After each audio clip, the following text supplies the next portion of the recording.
우리가 살면서 이제 삶에 필요한 여러 가지 기술과 지혜가 있는데 우리 몸이 그 이제 한계를 정해줘요. 내 눈앞에 있는 것만을 보면 아무리 똑똑한 사람도 별게 아닌 거예요. 신체적 한계가 그렇게 돼 있다고요. 그러니까 이제 인간 지성이 대단한 건 접속을 하는 거죠.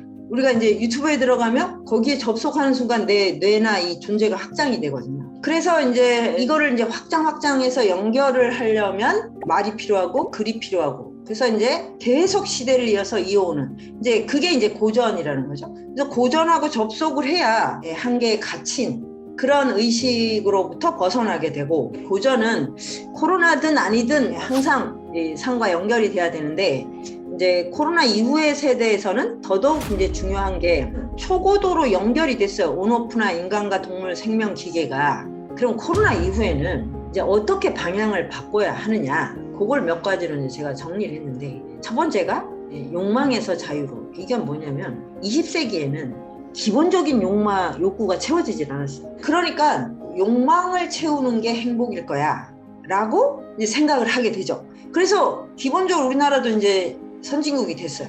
그럼 이제는 더 이상 욕망을 추구해서는 안 되겠죠. 왜? 우리 몸의 생리적 조건이 기본적인 것이 딱 채워지는 순간 더 이상 우리에게 자유를 주지 않아요. 그 생리의 그 아주 기본 틀이에요. 배가 너무 고파요. 그래서 밥을 먹어요. 근데 너무 맛있는 음식이 또 들어왔어. 또 먹을 수 없어요. 배가 채워지는 순간 더 이상 맛이 없거든요. 중산층? 그 이상으로 가면 돈은 더 이상 나를 자유롭게 하지 않습니다. 그래서 제발 이걸 좀 깨달았으면 좋겠어요. 그래서 이제 사회적 존재로서 우리는 어떻게 살아야 하는가? 어떤 부조리가 있어도 우리는 지금 이 유일무이한 삶을 온전히 살아내야 돼요. 나는 나의 삶을 어떻게 구원할 것인가? 그러려면 지혜가 필요해요. 지혜는 다른 게 아니고 내면을 확장하는 거예요. 지식 정보는 외부의 물질적인 걸 다룬다면, 그리고 지성은 사회적인 어떤 합의나 제도를 다루는 거라면, 지혜는 인간이 어떻게 자기 내면의 이 무한한 가능성을 가지고 자유를 이룰 것인가.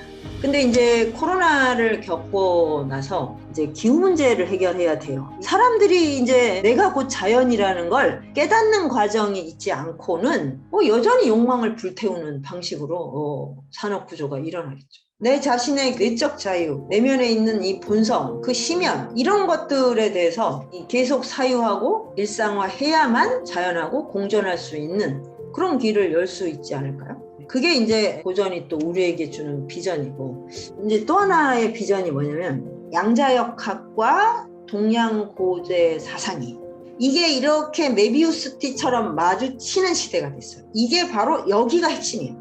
여기에서 우리가 어떤 새로운 길을 찾지 못하면 인간은 영원한 이 아수라장을 못 벗어납니다. 디지털이 어디서 왔냐? 양자역학에서 온 거예요. 이 원리를 알면, 그러면 동양 고대 사상의 그 어렵고 난해했던 그 가르침이 연결된다는, 이거 얼마나 놀라운 일이에요. 자, 그 다음에 이제 앞으로 우리가 이제 살아야 하는 비전 중에 고전이 말하고 있는 것 중에 하나가 이제 길이에 나서야 됩니다. 정주하지 않고 유목하라는 거죠. 길이에서 살아야 된다. 집을 나가야 내가 사계절이 변하는지, 어디 동네에 나무가 어디 있는지, 그리고 누구랑 좀 친해볼까라는 생각을 하게 되죠. 그래서 이제 제가 20년 동안 실험을 한 게 대중지성. 이제 엘리트 지성의 시대가 아닌 거죠. 공부를 잘하면 기본적으로 공공을 위한 어떤 마음이 커져야 돼요. 군자의 마음이 돼야 됩니다. 근데 그런 식으로 절대 가르치질 않았어요. 엘리트 지성의 시대는 갔고 이제 대중이 지성인이 되는 시대가 와야 된다. 그러면 지성이 뭐냐? 읽고 쓰고 말하는 겁니다. 읽고 쓰고 말하면서 사유가 확장해요. 근데 소비하고 중독이 되면 사유는 줄어들어요. 뇌 용량이 줄어요. 그래서 우울해지는 거예요, 사실. 그래서 우리가 이 지성으로 스토리텔링을 할 수 있을 때, 그럴 때 비로소 우리는 지배 시대를 끝낼 수 있지 않을까. 사람들과 어떻게 공감하면서 자연의 이치를 내 안에 터득해서 내가 어떤 이 사사로운 이기심에서 이 괴로움을 주는 여기서 벗어날 것인가. 딱 요렇게 돼 있어요. 주인공은 나야. 이런 태도로는 절대로 행복에 이를 수 없습니다. 얼마나 세상과 연결되는가. 이런 것들이 코로나 이후에는 정말 우리 삶 전체를 좀 바꿨으면 좋겠습니다.